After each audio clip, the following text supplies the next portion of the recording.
لا إله إلا الله محمد رسول. Assalamualaikum warahmatullahi wabarakatuh. Alhamdulillahilladzi arsala rasulahu bil huda wa dinil haqqi wa yudhhiru 'ala dini kullihi wa kafa billahi 'alima. Asyhadu an la ilaha illallah wahdahu la syarika la wa asyhadu anna sayyidina Muhammadan abduhu wa rasuluh. Allahumma salli wa sallim wa barik ala sayyidina Muhammadin wa ala alihi wa ashabihi wa man tabi'ahu ila yaumiddin. Rabbi israh li sadri wa yassir li amri wa hlul 'uqdatam min lisani yafqahu qawli, amma ba'du. Para jamaah sekalian, puji dan syukur kita panjatkan kehadiran Allah Subhanahu wa taala atas semua limpahan nikmat dan rahmat yang diberikan kepada kita. Alhamdulillah, Allah berikan kita kesehatan dan kelapangan waktu sehingga kita bisa berkumpul di masjid ini untuk melaksanakan sholat subuh berjamaah. Beberapa dari jamaah sedang melaksanakan iktikaf,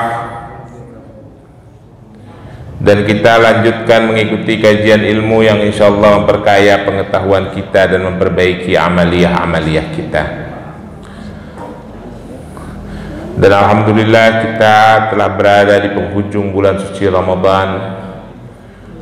1-2 hari lagi Ramadan akan berakhir. Kita akan ditinggalkan dengan bulan yang penuh keberkahan.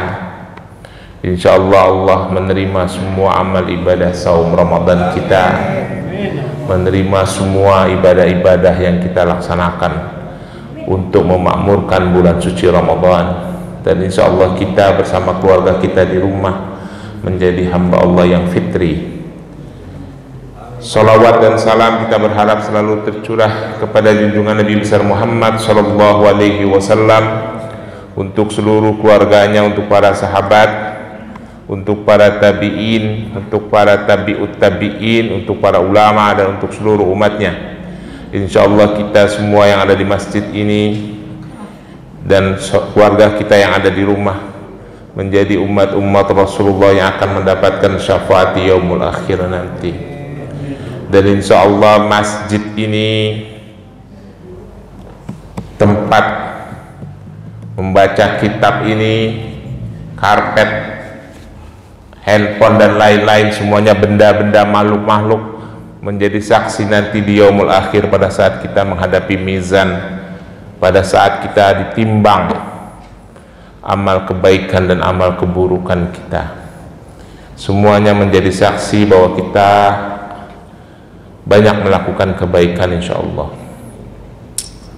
Saudara-saudara, hari ini kita akan membahas beberapa hadis tentang sholat Aid yang insya Allah akan kita laksanakan insya Allah hari Senin tanggal 31 Maret 1 Syawal ya, kalau tidak ada perubahan dari ketetapan sidang isbat pemerintah. Bab yang kita hadis yang akan kita bahas, hadis-hadis tentang sholat Aid. Beberapa hadis yang Rasulullah sampaikan berkenaan dengan sholat Id dan sunnah-sunnah yang Rasulullah lakukan pada saat sebelum, pada saat melaksanakan dan menjelang sholat Idul Fitri. Hadisnya kitabnya kitab Aidain, namanya sholat 2 hari raya. Hadisnya nomor 900 dan sekian-sekian. Hadis yang pertama nomor 911, judulnya Akli Yaumal Fitri Qablal Khuruj, makan di hari fitri sebelum keluar sholat, belum berangkat maksudnya. Bismillahirrahmanirrahim. Hadatsana Muhammad Abdurrahman, hadatsana Muhammad ibnu Abdurrahman, hadatsana Sa'id ibnu Sulaiman qala hadatsana Husaim qala akhbarana Ubaidillah ibnu Abi Bakar ibnu Annas an Anas bin Malik qala kana Rasulullah sallallahu alaihi wasallam la yaqdu yaumal fitri hatta yakulu tamaratin la yaqdu yaumal fitri hatta ya'kulu tamaratin. Wa qala Muraja ibnu Raja hadatsani Ubaidillah qala hadatsani Anas an-Nabi sallallahu alaihi wasallam ya'kuluhuna witran. Nah, ya. Kira-kira artinya begini Bapak-bapak. Meriwayatkan kepada kami Muhammad ibnu Abdurrahim, meriwayatkan kepada kami Sa'id ibnu Sulaiman, dia berkata telah meriwayatkan kepada kami Husaim, dia berkata telah mengabarkan kepada kami Ubaidillah ibnu Abi Bakar dari ibnu Anas, dari Anas bin Malik. Anas bin Malik berkata, kana Rasulullah sallallahu alaihi wasallam la yaqdu yaumal fitri hatta ya'kulu tamaratin. Kata Anas bin Malik begini, bahwasanya Rasulullah sallallahu alaihi wasallam la yaqdu yaumal fitri, tidak berangkat melaksanakan sholat Idul Fitri hatta ya'kulu tamaratin, sampai beliau lebih dahulu memakan beberapa butir kurma. Ya. Jadi sholat Idul Fitri nanti kita pada saat berangkat ke tanah lapang, ke lapangan Villa Pamulang, disunahkan bapak-bapak, dan kasih tahu juga istri-istri bapak-bapak, baik istri pertama, istri kedua maupun istri ketiga kalau bisa, ataupun istri keempat kalau bisa diajak semua ke tanah lapang bersama anak-anak. Disunahkan makan makanan dulu, tidak perlu makanan-makanan berat, tetapi Rasulullah memakan beberapa butir kurma, ya. Jadi disunahkan makan dulu sebelum berangkat sholat Idul Fitri. Saya juga makan juga, sama mengikuti sunnah Rasulullah. Cuma Rasulullah makan kurma, kalau saya makan ketupat satu tambah semur sama opor ayam. Ya, sama saya juga makan opor ayam pahanya, ketupat kadang satu, kadang 1,5, sama semur Betawi. Jadi nanti bapak-bapak kalau mau berangkat sholat Idul Fitri makan dulu ya Pak, makanan ringan saja. Kalau nggak mau makanan berat, makanan ringan. Wa qala Muraja ibnu Raja, dan berkata pula si Muraja ibnu Raja telah meriwayatkan kepadaku pula Ubaidillah, qala hadasani, telah meriwayatkan kepadaku pula Anas ibnu Malik, anna Nabi sallallahu alaihi wasallam yaquluhuna witran, bahwasanya Rasulullah sallallahu alaihi wasallam sebelum berangkat salat Idul Fitri makan beberapa butir kurma yang jumlahnya ganjil. Ya.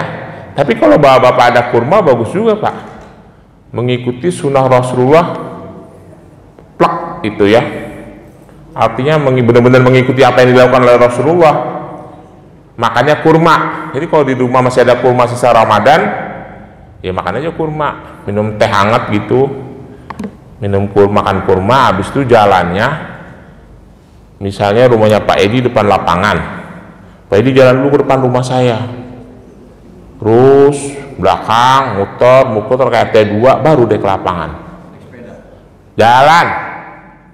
Nah ini pertanyaan nih, banyolan bagus nih Pak, celetukan bagus, ini celetukan ilmu Pak, jangan salah. Rasulullah ada hadisnya nih, saya baca di bab ini juga di kitab Bukhari, Sahih Bukhari ini, Rasulullah mensunahkan berangkat sholat Id jalan kaki, ya. Jadi kalau mau bisa jalan kaki usahakan. Tapi kalau kejauhan ya naik motor boleh, tapi usahakan jalan kaki, jangan naik motor gitu. Untuk ada celetukannya Pak Edi, tapi tumben dia nyeletuknya bener gitu loh. Biasanya sih kagak, tapi bener. Jadi disunahkan jalan kaki, dan Rasulullah itu jalannya muter-muter. Dia menjambangi rumah sahabat-sahabatnya dulu, terakhir rumah sahabat Abu Hurairah, kesini. Jadi Pak Edi besok kalau mau berangkat mampir dulu ke rumah saya Pak Ubay, mampir terus, tapi nggak usah rumah Pak Edi, jalan kejauhan. Habis itu baru masuk lapangan. Pulangnya jalannya berbeda. Jangan jalan yang tadi juga. Kenapa berbeda, Pak? Supaya ada silaturahim dengan sama kaum muslimin, ya. Jadi makan dulu, pakai baju yang paling bagus yang kita punya pada hari Idul Fitri. Nggak usah habis ini langsung ke Tanah Abang, jangan. Ya, yang ada aja yang ada di rumah. Kalau bisa minjem jasa Pak Budi boleh. Pak Budi jasa banyak nih. Kasih pinjem Pak Edi. Itu ya. Yang paling bagus pakai baju, jalannya muter. Kalau bisa disunahkan ke tanah lapang jalan kaki. Tapi kalau kejauhan ya bolehlah naik motor. Gitu ya. Makan dulu beberapa butir kurma. Kata Rasulullah makan beberapa butir kurma. Kalau kita mah ya nggak usah. Kalau nggak ada kurma, ya makan kue nastar boleh, kastengel boleh, kue coklat boleh, ketupat boleh, rendang juga boleh. Kalau ketupat tauco kan setelah sholat ya. Ya, itu bapak-bapak sekalian. Jadi disunahkan makan dulu. Nah. Itu hadis yang berhubungan dengan pelaksanaan sholat Idul Fitri yang kita lakukan. Lalu kita baca lagi hadis berikutnya, hadis nomor 917. Hadatsana Abu Asim qala akhbarana Ibnu Khuraij qala akhbarani Hasan ibnu Muslim an Tuwais ibnu Abbas qala syahid tu Eid ma'a Rasulullah sallallahu alaihi wasallam wa Abu Bakrin wa Umar wa Utsman radhiyallahu anhum fa kulluhum kanu yusalluna qabla al-khutbah. Ya.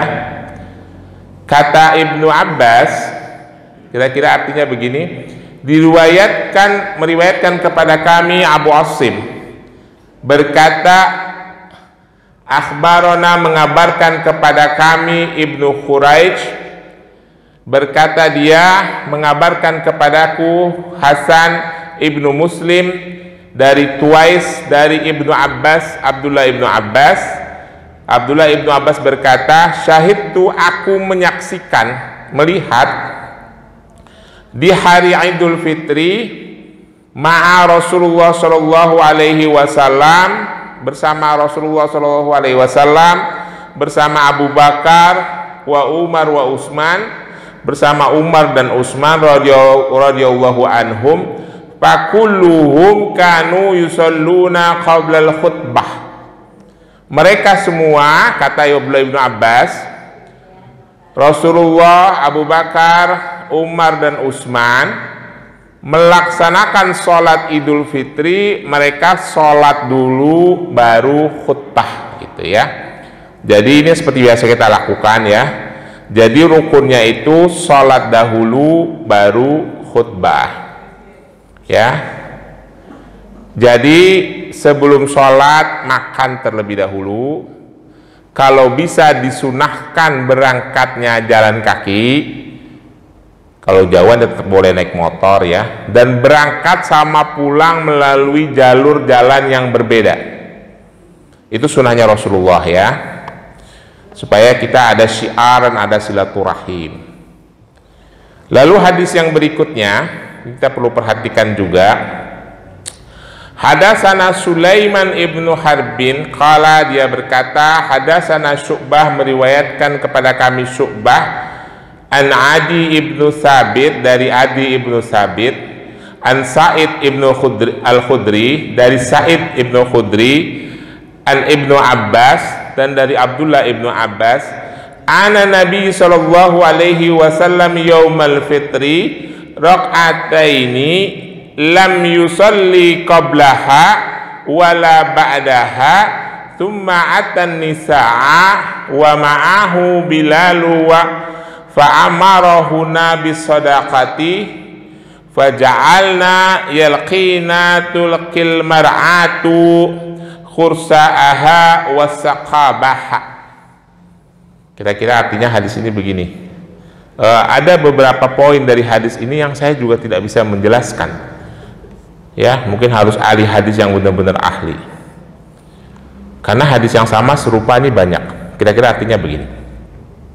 Meriwayatkan kepada kami Sulaiman ibnu Harbin. Dia berkata meriwayatkan kepada kami Syu'bah dari Adi ibnu Sabit, dari Sa'id ibnu Khudri, dari Abdullah ibnu Abbas. Anna Nabi sallallahu alaihi wasallam shala yaumul fitri rakaataini. Bahwasanya Nabi sallallahu alaihi wasallam salat di hari fitri 2 rakaat, lam yusalla qablaha wala ba'daha. Tidak ada salat sebelumnya maupun sesudahnya, ya. Jadi salat Idul Fitri itu 2 rakaat, tidak ada salat sebelum salat Idul Fitri maupun sesudahnya. Tapi alhamdulillah kalau di Villa Pamulang udah tidak ada. Kalau dulu awal-awal masih ada. Datang di tanah lapang salat. Ini orang salat apa ya? Sunnah tahiyatul lapangan nggak ada. Kalau di masjid salatnya mungkin ada yang salat sunnah tahiyatul masjid. Tapi sekarang udah jarak, udah 10 tahun kemari saya lihat udah tidak ada. Semuanya datang duduk gitu ya. Jadi tidak ada salat sebelum dan sesudah salat Idul Fitri. Maksudnya pada saat pelaksanaannya gitu ya. Summa atan nisaa wa ma'ahu Bilal fa amarahuna bi sadaqati faja'alna yalqiyana tulqil mar'atu kursaha wasaqabaha. Nah ini bagian yang saya tidak bisa jelaskan kan, dan juga teks hadis yang serupa banyak. Jadi begini Pak, tapi nggak usah nanya kenapa ya, saya juga bingung karena saya baca-baca sarahnya saya nggak ketemu ini. Habis sholat Idul Fitri Rasulullah sholat lalu berkhutbah. Ini kan jamaah baris, laki-laki dan perempuan. Lalu Rasulullah ditemenin sama Bilal bin Rabah jalan di antara saf-saf. Jadi Rasulullah tangannya begini. Maksudnya jangan ada yang pergi dulu, tetap safnya pada duduk di dalam saf. Rasulullah menghampiri saf perempuan. Lalu menasehati para wanita-wanita itu di saf perempuan. Saya juga bingung kenapa yang laki kagak dinasehatin gitu loh. Lalu Rasulullah bilang kepada para jamaah wanita itu, bersedekahlah kalian di hari yang suci ini karena ini pahalanya besar. Maka bisadaqati faja'alna yaqiyanatul qilmar'atu qarsaha wa saqaha. Bahkan akhirnya para wanita-wanita itu di saf wanita itu banyak yang bersedekah sampai ada yang nyopotin kalungnya dan nyopotin cincinnya untuk bersedekah. Saya baca beberapa hadis, ada mungkin lebih dari 10 hadis di Sahih Bukhari ini dan juga ada di Sahih-Sahih yang lain. Sama, habis sholat Rasulullah menghampiri jamaah wanita, lalu menasihati para wanita, lalu minta sedekah. Bukan minta sedekah, maksudnya menganjurkan untuk bersedekah dan para wanita bersedekah. Bapak nggak usah nanya ya Pak, kenapa perempuan dan para Pak Ubay, saya juga bingung, karena saya belum kaji syarahnya. Nanti setelah ada pertemuan-temuan lagi, kita kaji syarahnya. Ya, yang jelas seperti itu. Dan itu beberapa hadis menyampaikan seperti itu, lebih dari 10 hadis di Sahih Bukhari yang berhubung di bab sholat Idul Fitri. Jadi sekali lagi saya ulangi, sholat Idul Fitri itu Rasulullah mandi rapi wangi, pakai baju yang terbaik yang kita miliki pada hari itu, lalu makan makan dulu, baru berangkat dan pergi dari jalan yang berbeda. Berangkatnya disunahkan jalan kaki, ya Pak. Ya kalau masih bisa jalan kaki lah, kecuali kalau udah agak jauh ya boleh naik motor ya. Kenapa akhirnya bisa juga menggunakan kendaraan? Karena ada hubungannya dengan tempat sholat untuk kita di Indonesia ya. Yang ini kadang-kala kita abaikan. Nah ini kita bahas hadisnya. Yang berikutnya hadis nomor 926. Ini penting ya Pak, penting sekali berhubungan dengan sholat Idul Fitri. Bismillahirrahmanirrahim. Hadatsana Muhammad hadatsana Umar ibnu Hafs qala hadatsana Abi an Asim an Hafsah an Ummu Atiyah qalat kuna nu'maru an nakhruju yaumal id hatta nukhrijal baqar min khadriha hatta nukhrijal haid fayakunu khalfan nas fayukabbirna bitakbirihim wa yad'una bidu'aihim wa yarjuna barakata dzalika yauma wa tukhratahu. Ya, kira-kira artinya begini. Meriwayatkan kepada kami Muhammad, meriwayatkan kepada kami Umar ibnu Hafsah, meriwayatkan kepada kami Abi, ayahku, meriwayatkan kepada kami Asim dari Hafsah dari Ummu Atiyah, dia berkata, kunna nu'maru an nukhrija yaumal id. Kami semua, ya, kata Ummu Atiyah ini, kami semua diperintahkan untuk keluar melaksanakan sholat id dan meminta semua anggota keluarga kami untuk keluar. Ya, jadi besok pada saat sholat id 1 Syawal itu semua anggota keluarga keluar untuk pergi ke tanah lapang untuk melaksanakan sholat id. Jangan boleh ada yang di rumah. Hatta nukhrijal baqar, sampai kami diperintahkan untuk meminta keluar anak-anak gadis kami yang biasa kami pingit. Jadi ada tradisi orang Arab, anak-anak gadis yang di rumah aja nggak keluar, itu pun harus keluar sholat id. Ya, hatta nukhrijal baqar minal qudriha, sampai kami diminta untuk membawa keluar anak-anak gadis kami dari kamar-kamar mereka. Hatta nukhrijal haid, sampai kami diminta keluar bagi wanita-wanita yang sedang haid. Bahkan wanita-wanita yang sedang tidak sholat pun harus keluar ke tanah lapang ikut mensiarkan sholat id. Fayakuna khalfan nas fayukabbirna bitakbirihim. Jadi wanita-wanita yang sedang haid, yang tidak melaksanakan sholat, mereka khalfan nas, berada di bagian belakang. Ya, lalu mereka ikut bertakbir bitakbirihim, seperti bertakbirnya para jamaah. Takbiratul itu intiqam, ya, takbir Allahu akbar ya. Wa yad'una bidu'aihim, dan mereka ikut berdoa seperti berdoanya para jamaah yang sholat. Yarjuna barakata dzalik, tujuannya adalah mendapatkan keberkahan dzalika yaumil wa tukhratahu, pada hari itu adalah hari yang penuh dengan keberkahan, hari yang penuh dengan kesucian. Ya, jadi besok pada saat sholat id semua orang yang ada di rumah bawa keluar, Pak, suruh keluar, yang bisa keluar, kecuali yang tertidur sakit ya nggak bisa. Bahkan bayi-bayi yang dilahirkan setelah sholat subuh pada 1 Syawal bawa keluar kalau udah di rumah kita.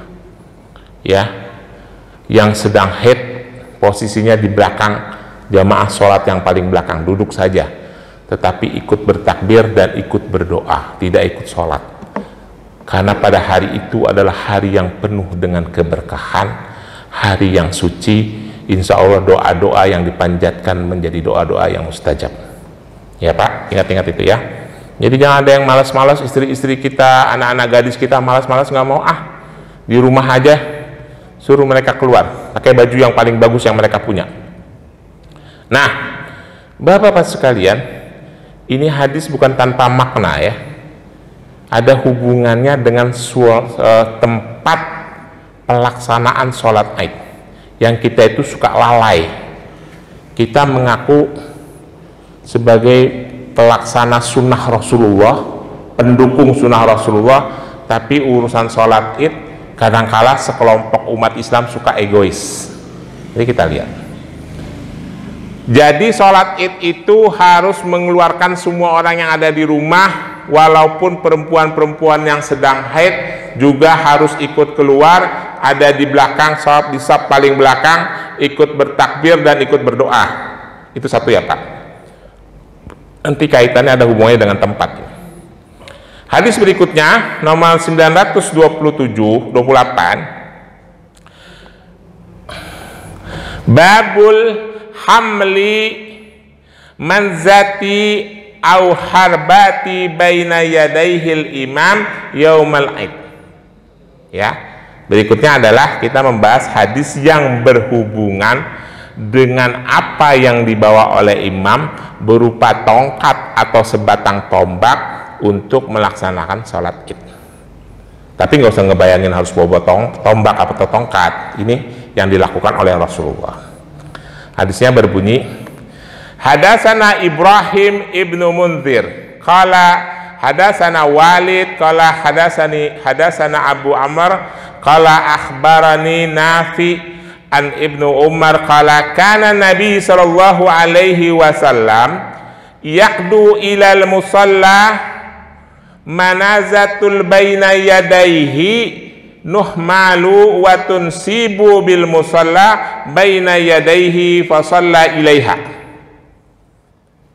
Nah, ini hadis yang penting, sama dengan hadis yang membawa semua anggota keluarga untuk keluar, bahkan wanita-wanita yang haid juga harus keluar. Jadi ceritanya begini, kira-kira artinya begini. Meriwayatkan kepada kami Ibrahim ibnu Munzir, dia berkata meriwayatkan kepada kami Walid, dia berkata meriwayatkan kepada kami Abu Amr, dia berkata meriwayatkan kepada kami Nafi dari Ibnu Umar qala, Ibnu Umar berkata, kana Nabi sallallahu alaihi wasallam yaqdu ilal musalla, bahwasanya Rasulullah sallallahu alaihi wasallam berangkat ke tempat sholat di tanah lapang, anazzatul baina yadaihi, membawa satu batang tongkat tuhmalu dibawa, wa tunsabu bil musalla, lalu tongkat itu ditancapkan di ujung di tanah lapang tempat umat Islam yang akan melaksanakan sholat. Lihat, ditancepin. Ya besok imamnya nggak usah bawa-bawa kalau di lapangan Villa 2000 mah. Ini Rasulullah di kota Madinah bawa tongkat, ditancepin baina yadaihi, di tangannya, fa yusalla ilaiha. Lalu semua Rasulullah dan kaum muslimin sholat dengan arah dari tongkat yang ditancapkan itu. Ini maknanya apa Pak?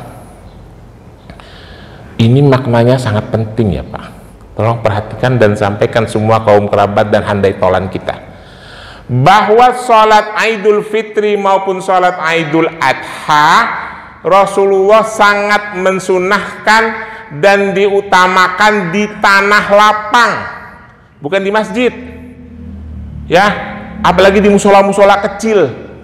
Kadang orang Islam ini suka lebay karena urusan sektoral, gengsi sektoral, urusan itu selain gengsi sektoral, urusan gaya-gayaan pengurus, satu lagi urusan tromol. Karena berapa kali kita mau kerjasama sholat di lapangan, sekali berhasil, habis itu yang dibahas masalah dana tromol. Padahal kita ini mau menjalankan sunnah. Rasulullah itu mensunahkan dan lebih dimuliakan, lebih diutamakan sholat Idul Fitri maupun Idul Adha di tanah lapang ya. Jadi kalau di masyarakat di Villa Pamulang itu ada yang menyelenggarakan sholat di tanah lapang seperti di lapangan Villa Pamulang itu, ya sholat di situ. Jangan lebay-lebay sholat di masjid A, sholat di masjid B. Sunahnya sholat di tanah lapang. Kalau mau ngikutin sunnah ya sholat di tanah lapang. Kecuali tidak ada penyelenggaraan sholat di tanah lapang, boleh sholat di masjid, boleh sholat di musola, bahkan boleh sholat di rumah. Ya kalau ada sholatnya di tanah lapang Pak, itu sunnahnya. Itulah mengapa Rasulullah keluar bawa tongkat sebagai penunjuk arah. Cepluk, nah ini karena kalau di masjid kan ada mimbar, udah pasti menghadap. Karena di tanah lapang kan luas, lebar, nggak tahu arah mimbarnya. Rasulullah mengarah tongkat itu sebagai tanda ini arah kiblat. Sholatlah di situ. Ya, itu hadis itu berhubungan dengan ini. Betapa mementingkannya Rasulullah untuk sholat Aid di tanah lapang. Kadang orang Islam ini di Pamulang lah yang saya tahu, bikin masjid, adain sholat Aid. Padahal udah ada tanah lapang. Nanti kalau saya tanya-tanya itu pasti diskusinya urusan promol, urusan uang. Jadi lebih mendahulukan uang daripada sunnah Rasulullah. Ya, Pak Ubay, bagaimana kalau sholatnya di masjid tapi tumpah ke jalan? Kan seperti tanah lapang, itu tetap di masjid. Itu ya, di masjid tumpah ke jalan. Sama Pak, di kampung saya juga gitu. Oh, di kampung saya lebih parah lagi. Kampung ibu saya, ibu mertua, maksudnya bukan kampung saya. Kampung saya mau udah jadi jalan tol. Waktu pulang kampung saya tuh kalau sholat, mau sholat di mana? Kalau sholat ormas A di masjid, kalau sholat ormas B di tanah lapang. Yang benar itu di tanah lapang, walaupun di masjid juga tidak salah, tapi diutamakan di tanah lapang. Itulah mengapa dalam hadis yang sebelumnya saya bacakan itu, anak-anak gadis disuruh keluar, wanita-wanita yang sedang haid juga harus keluar, berada di belakang shaf terakhir. Itu hikmah sholat di tanah lapang. Nah, kalau dia ada di dalam masjid, apa bisa misalnya kita laksanakan di sholat di masjid At-Taubah ini, lalu wanita-wanita yang sedang haid ada di situ, boleh nggak? Nggak boleh kan? Itulah makanya perlunya sholatnya di tanah lapang. Hari itu adalah hari yang penuh keberkahan, hari yang suci, insya Allah doa-doa diijabah. Sampai Rasulullah mengatakan dalam hadis ini, wanita-wanita yang sedang haid yang ditempatkan di belakang jamaah itu harus takbir bersama dengan takbir para jamaah, harus berdoa bersama dengan doanya para jamaah yang sholat, karena sudah saking utamanya pada hari itu. Maka dari itu tempatnya di tanah lapang, supaya anak perempuan-perempuan yang sedang haid bisa ikut bertakbir, bisa ikut berdoa, minimal mengaminkan. Ya, sampaikan ini kepada warga Villa Pamulang dan sekitarnya. Kalau ada pelaksanaan sholat di tanah lapang dan juga ada yang seksi-seksi dan centil-centil melaksanakan sholat di masjid, lebih utama di tanah lapang.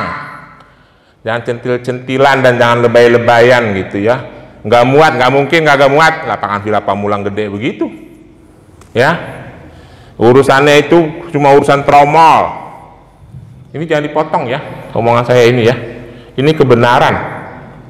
Supaya orang-orang Villa Pamulang ini sadar gitu lah. Udah ada sholat di tanah lapang masih desek-desekan di dalam masjid. Kecuali sholat Jumat lah, sholat maktubah 5 waktu iya. Kalau sholat Id itu di tanah lapang, bapak-bapak sekalian. Saya kira itu hadis-hadis yang berhubungan dengan sholat Id. Jadi saya ulangi lagi besok, lusa ya, insya Allah lusa. Habis subuh mandi, pakai parfum yang wangi, pakai baju yang paling bagus hari itu yang kita punya, tidak memaksakan diri harus beli-beli. Lalu makan dulu beberapa, sekedarnya makan ya, makan ringan. Berangkat bersama keluarga, berangkat dan pulang dengan jalan yang berbeda. Disunahkan berangkatnya jalan kaki, tapi kalau jauh ya nggak mungkin naik motor atau naik mobil lah ya. Sholatnya ke tanah lapang ya, dengarkan khutbah sampai selesai, dan orang yang ada di rumah semuanya suruh keluar ikut ke tempat sholat ya. Itu beberapa yang disunahkan oleh Rasulullah. Saya kira itu bapak-bapak sekalian. Ada pertanyaan? Waalaikumsalam. Oi, Bro Agus silakan. Ya. Sebetulnya Idul Fitri itu pada cuma jahit sedikit aja. Jahitnya semua di 20 orang puasa. 20 hari, 30 hari. Saya pernah dengar ada yang bilang 20 hari, 30 hari. Baru kita Idul Fitri. Saltin. Baik, terima kasih.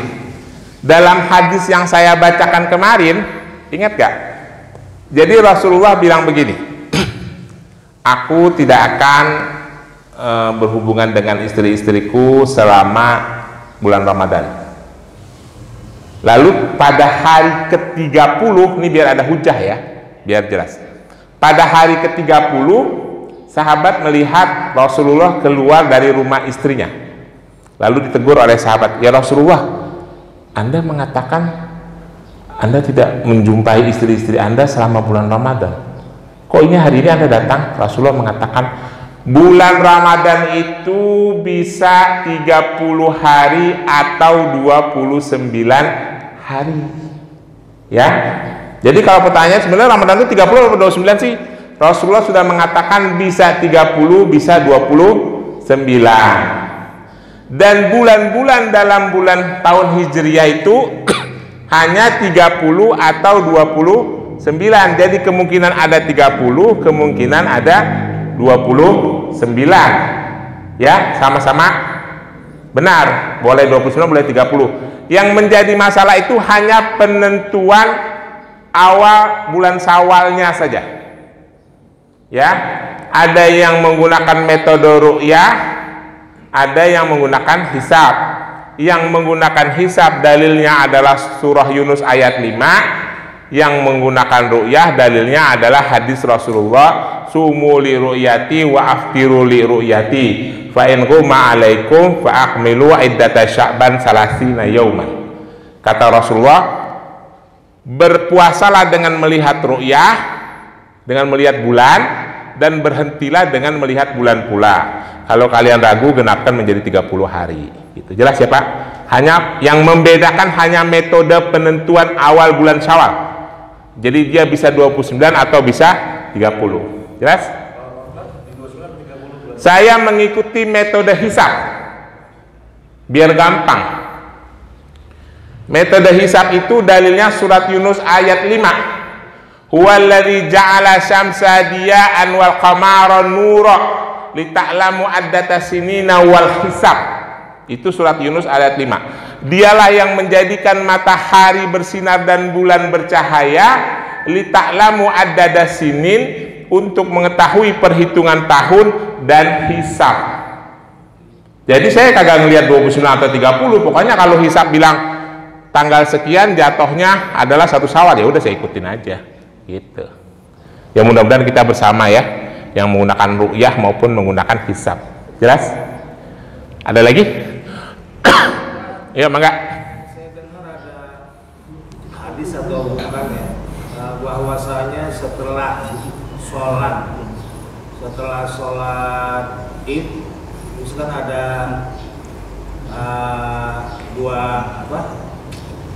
ada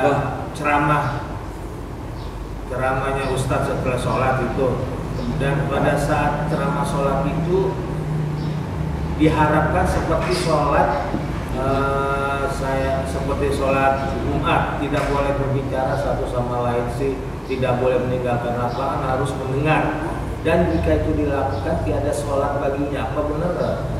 Tiada sholat baginya sholat. Keterangan hadis itu ada. Jadi gini, kalau pertama begini ya, paketnya sholat itu adalah di mana di seluruh hadis-hadis yang berhubungan dengan sholat Id adalah Rasulullah melaksanakan sholat dulu lalu khutbah, ya.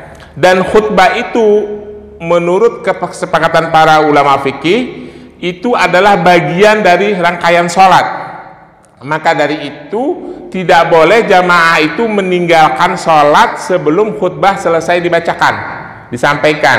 Ya, ini juga sampaikan kepada para jamaah. Jadi khutbah itu adalah rangkaian rukun sholat Id, gitu. Dan lazimnya keharaman kita untuk berkata-kata dan bercengkrama di saat khatib sedang berkhutbah. Itu lazimnya sama seperti khutbah Jumat itu ya. Cukup ya? Tapi jika melakukan itu, apakah yang terakhir itu yang tiada sholat baginya itu? Nah, sekarang kita kaitkan, ada sholat boleh dilaksanakan sholat sendiri maupun di luar sholat jamaah apabila ada uzur yang bukan pelanggaran dari rukun sholat yang sudah ada. Jadi kalimat walaupun itu hadisnya hasan, tetapi itu logis. Kenapa? Karena sebetulnya sudah dilaksanakan sholat. Karena sudah dilaksanakan sholat, maka tidak ada lagi orang harus melaksanakan sholat sendiri, kecuali dia uzur dia boleh melaksanakan sholat sendiri. Tapi kalau karena alasan itu tidak boleh. Jelas ya? Jadi besok kasih tahu sama anak-anak kita, jangan pada ngobrol-ngobrol, pada bubar jalan, gendong anak, kucuk. Kalaupun dia tidak dia mau pergi tapi tetap berada di lapangan, misalnya bawa anak bayi, anaknya nangis rewel, tetap ada di lapangan sampai selesai khutbah. Itu jelas ya, bapak-bapak sekalian? Baik, terima kasih. Kalau tidak ada kita tutup. Sebelumnya saya mengucapkan mohon maaf lahir batin. Semoga Allah Subhanahu wa taala menerima amal ibadah saum Ramadan kita dan semua ibadah-ibadah rangkaiannya. Billahi taufiq wal hidayah. Wassalamualaikum warahmatullahi wabarakatuh.